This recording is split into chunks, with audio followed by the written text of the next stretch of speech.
Pero también vamos a hablar de nuestro tema de conversación en las redes sociales. Saben ustedes que la Cruz Roja Internacional ingresó ayuda humanitaria que pretende asistir a más de 600.000 personas en ese país, al menos en estos primeros envíos. Estamos esperando sus comentarios, muchas personas ya nos han escrito. ¿Qué opinan sobre el tema? Es de verdad un tema muy álgido, como muchos que se viven lamentablemente en Venezuela, un tema que ha sido por algunos sectores politizado, se critica precisamente esta politización, incluso el mismo organismo, la ayuda internacional, les pide a la gente que vean esto simplemente como una ayuda, como lo que es. Exactamente. Pedirle a las personas, que serían un total de 650.000, que simplemente reciban esta ayuda y se tome las medidas necesarias para que sigan ingresando más. Desarmarnos políticamente es más o menos el mensaje. ¿O qué opinan ustedes sobre esta ayuda? El hashtag Café Ayuda los estamos leyendo en @CaféCNN, @Alejandra Ora y @JMontoyaCNN.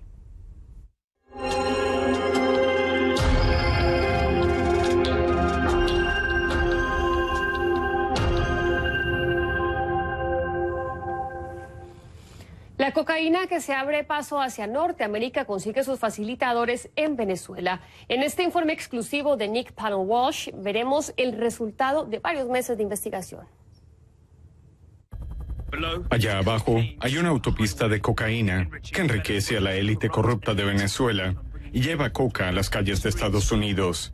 Esas finas líneas que se ven allí son senderos secretos que van a las fincas de coca en el corazón de Colombia, a la vecina Venezuela. Varios funcionarios de Estados Unidos y de la región afirman que desde allí se envían miles de millones de dólares de droga en avionetas, con la asistencia de los militares y la élite venezolana. Los militares colombianos con los que estamos no bajan más para permanecer fuera del alcance de las ametralladoras de los narcotraficantes y les hablan a los lugareños principalmente a través de los panfletos que les lanzan. Hemos parado los vuelos que trataban de salir de Colombia con drogas, pero los narcotraficantes se aprovechan de las áreas que no podemos controlar.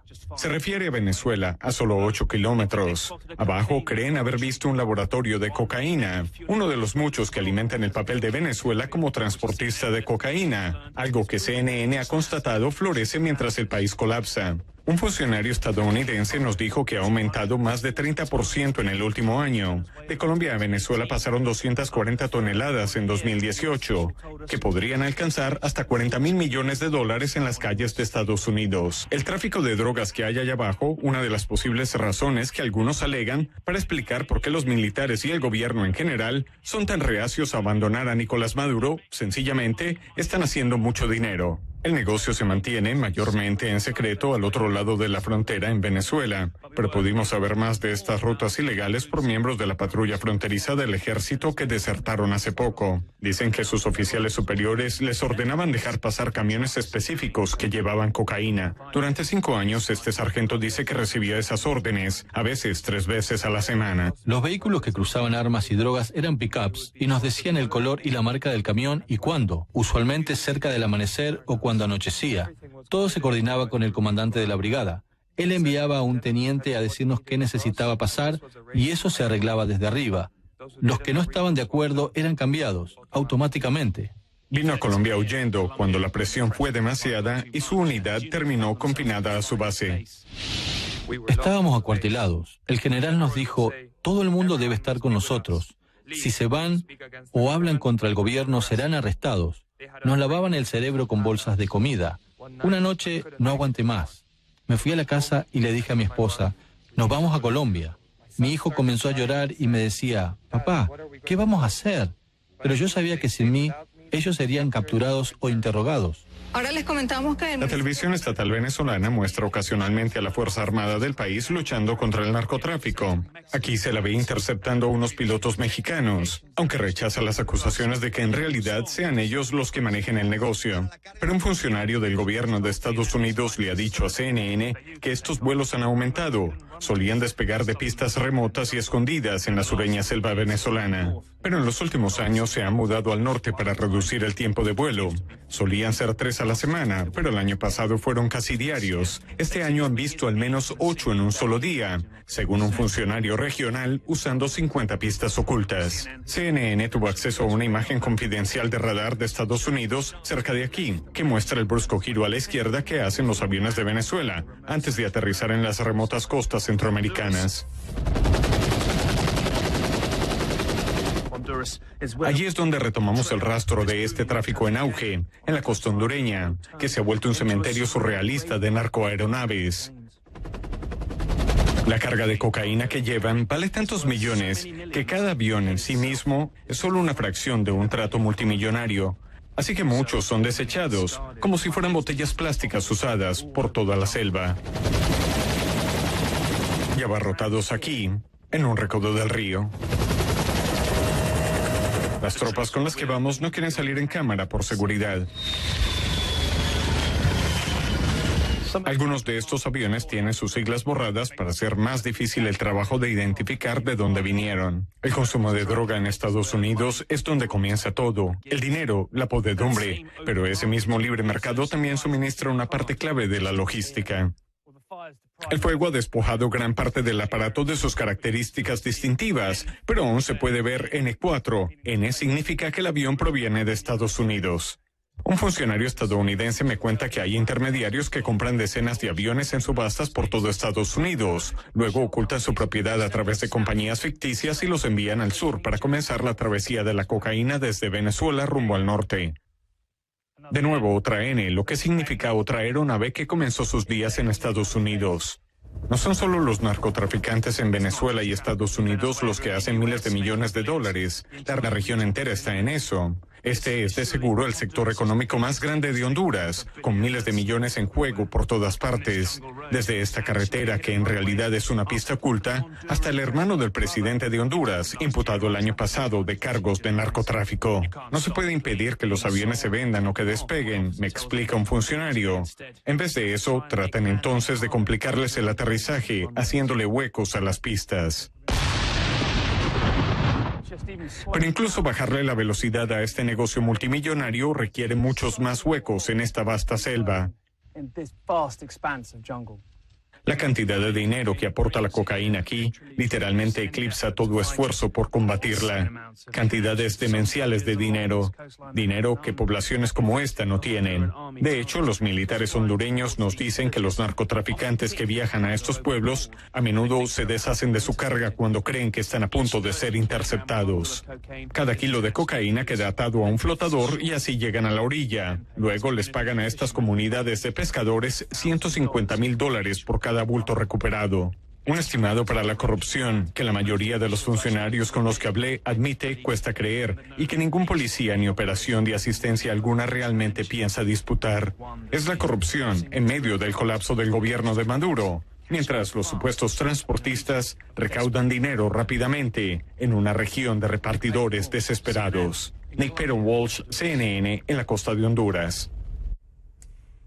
Está con nosotros desde Londres Nick Patton Walsh para hablarnos un poco más de la investigación exclusiva de CNN. Vamos a hacer una traducción simultánea, primero en español y después en inglés. Cuéntanos, Nick, después de todos estos meses de investigación, ¿qué tan claro es el vínculo del chavismo con el narcotráfico? Nick, thank you for being with us today on Café CNN. After all these months of investigations, how clear is the link of the so-called chavismo and drug smuggling in North America? Well, the allegations by U.S. officials against key members of the Maduro government have been around for a number of months. Ha ocurrido desde hace varios meses. Lo que hemos tratado de hacer fue trazar y rastrear la ruta específica. Cuando uno habla con las personas que han desertado del ejército venezolano, no solo ese hombre que ustedes ven allí, sino varios, se nota que esto va hasta arriba de todo. La gran acusación es que están usando hasta 8 vuelos. Es posible, solamente dicen los funcionarios colombianos y Estados Unidos, es porque el gobierno de Venezuela lo permite. Y tuvieron que irse a Venezuela. No se puede volar con tantos aviones sin que el gobierno no lo sepa. Y es que una de las posibles razones que algunos alegan para explicar por qué los militares y el gobierno en general son tan reacios a abandonar a Nicolás Maduro es que simplemente están haciendo mucho dinero. ¿Qué información encontraste sobre este tema? Nick, one of the possible reasons, according to people that analyze the political crisis in Venezuela, say that the reasons why the military and the government in general are so reluctant to leave Maduro's regime is that simply they are making too much money. What information did you find about that, about the money that they could be making, or the fact that military is helping this route that you just mentioned? Si Estados Unidos y tantos, si las acusaciones de tantos funcionarios estadounidenses sean verdad, les pedimos que comentaran, pero no nos dieron comentarios, pero no han negado las acusaciones. Si esto es verdad, esto explicaría los vastos montos de dinero que todavía parecen estar disponibles para el élite superior. La tesis es que muchos de los individuos tienen enlaces con Colombia y entonces están demasiado cercanos para no ser acusados por los estadounidenses. La acusación es que el dinero es tan enorme, 40.000 millones de dólares es el valor en las calles de estas drogas, es lo que nos han dicho en Colombia. Y eso es suficiente para influenciar a funcionarios e infecta a todos, tanto en Venezuela como en otros lugares. Si se imaginan un pescador que puede llegar a recibir $150.000 por un bulto de cocaína, es un dinero increíble. Esa es la ecuación. Esto es lo que están diciendo muchas personas. Es un hecho por el cual, un factor extra por el cual Maduro no se va todavía. Y más aún en un país donde hay una crisis económica tan grande, more than ever in a country that we have such a huge political and economic crisis. En tu reportaje, Nick, dices que varios funcionarios de Estados Unidos afirman que el narcotráfico cuenta con la asistencia de militares, como mencionaba, pero también con la élite venezolana. ¿A qué grupo de la élite te refieres? In your report, Nick, you said that several U.S. officers and people in Latin America, while you were doing this investigation, confirmed that the drug smuggling had the assistance of the Venezuelan military, like you mentioned before, but also of the Venezuelan elite. Is there a specific group of the Venezuelan elite you talked about or you investigated? Como decía, nuestro reporte se enfocaba en la parte del terreno, el mapa confidencial que ustedes vieron allí, un mapa confidencial que tiene Estados Unidos para ver el volumen públicamente de tráfico.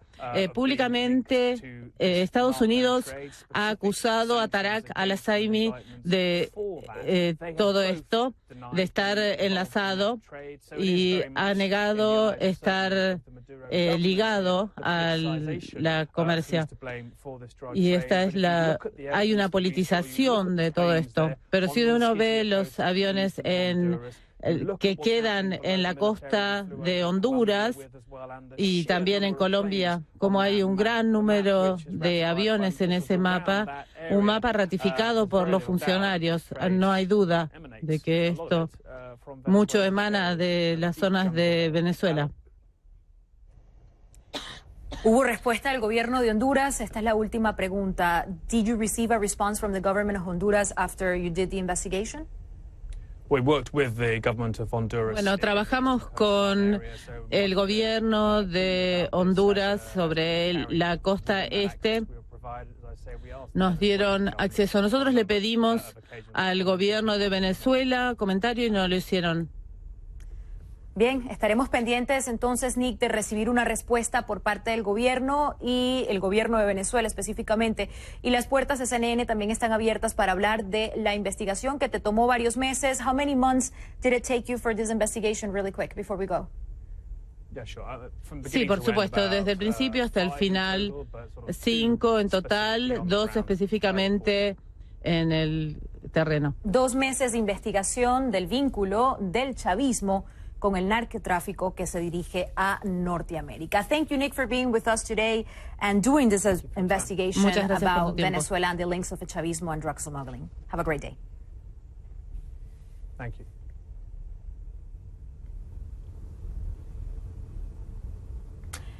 Bien, sin lugar a dudas, una muy fuerte investigación, acusaciones muy fuertes, y no es la primera vez que se habla sobre este tema o se ve algún tipo de investigación. La palabra narcorrégimen incluso se ve en algunas investigaciones que tal vez van más de un lado al otro en cuanto a línea editorial, pero sí ha sido algo constante. Entre aquí hay que decir, ¿no?, que es algo que siempre había estado como rumor. Es la primera vez, al menos aquí en CNN, que lo hacemos como investigación.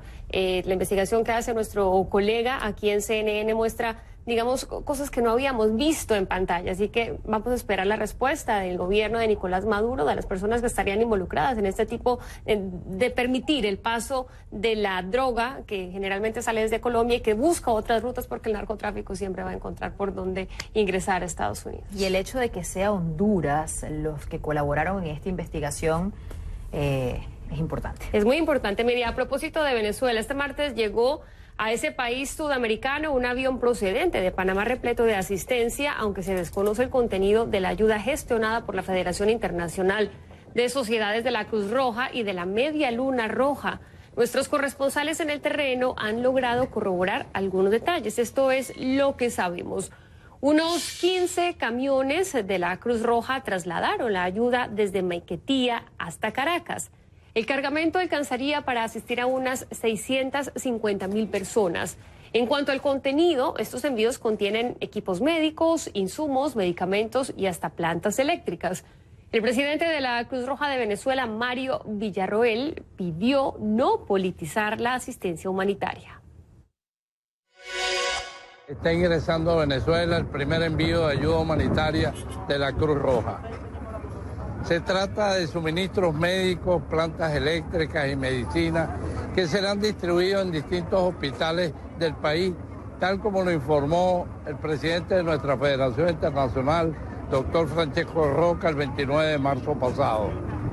Agradecemos a todas las instituciones del Estado y a las privadas que hicieron posible el acceso de esta ayuda. Con esta información hacemos una pausa, pero no se vayan al regreso. En Venezuela, el convenio de colaboración entre la Cruz Roja Internacional y el gobierno de Nicolás Maduro comienza a producir los primeros resultados concretos encaminados a aliviar las muy difíciles condiciones humanitarias de miles de ciudadanos que viven en el país. Y el más significativo es el arribo este martes al país suramericano de un avión procedente de Panamá repleto de asistencia humanitaria. Y aunque se desconoce el contenido de la ayuda gestionada por la Federación Internacional de Sociedades de la Cruz Roja y de la Media Luna Roja, nuestros corresponsales en el terreno han logrado corroborar algunos detalles. Y esto es lo que sabemos. Al menos 15 camiones de la Cruz Roja trasladaron la ayuda desde Maiquetía a Caracas. El cargamento alcanzaría para asistir a unas 650,000 personas. Además, en cuanto al contenido, estos envíos contienen equipos médicos, insumos, medicamentos y hasta plantas eléctricas. El presidente de la Cruz Roja de Venezuela, Mario Villarroel, pidió no politizar la asistencia humanitaria. Está ingresando a Venezuela el primer envío de ayuda humanitaria de la Cruz Roja. Se trata de suministros médicos, plantas eléctricas y medicinas que serán distribuidos en distintos hospitales del país, tal como lo informó el presidente de nuestra Federación Internacional, doctor Francesco Roca, el 29 de marzo pasado. Agradecemos a todas las instituciones del Estado y a las privadas que hicieron posible el acceso de esta ayuda. Maduro, por su parte, se quejó de los fondos congelados por varios gobiernos, entre ellos el de Portugal, a los que acusó de hipocresía, al igual que cinismo. Yo le hago un llamado al gobierno de Portugal, a las autoridades de Portugal: liberen los recursos que nos robaron, porque ustedes no tienen ningún embargo sobre Venezuela. No hay medidas de embargo, ni en la Unión Europea, ni en el gobierno de Portugal, para que nos quiten ese dinero que es venezolano. es nuestro dinero. ¿A cuenta de qué nos van a congelar miles de millones de dólares en los bancos europeos, en los bancos estadounidenses? Y después vienen con el cinismo y la hipocresía de que están mandando 20 millones de dólares en carne podrida a Cúcuta. Y por otro lado, Juan Guaidó celebró el arribo de la ayuda y apuntó que la presión de muchos factores hizo que Maduro se viera. Evidentemente entró porque ellos destruyeron el sistema de salud. Esto es importante decirlo. Las contradicciones están a la orden del día. Entró porque exigimos que entrara. Entró porque las Fuerzas Armadas denunciaron claramente un descontento a lo interno. Entró porque hay una presión inmensa. El 91% de la población que rechaza a Nicolás Maduro Moro tratan de descomprimir, pero se ahogan en contradicciones.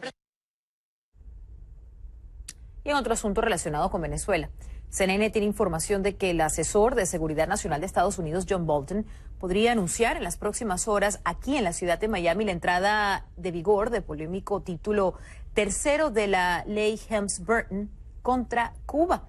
Y trascendió que una vez en vigor dicha norma, los querellantes tendrán que esperar 2 años para presentar sus demandas contra el gobierno de Cuba y por el momento solo se podrán introducir los reclamos aprobados por el Departamento de Estado hasta el año 2006. La administración de Trump también podría permitir la aplicación del título cuarto que permite suspender visados y deportar a quienes hayan traficado con propiedades estadounidenses en Cuba. Y bien, recordemos que Cuba es uno de los principales aliados internacionales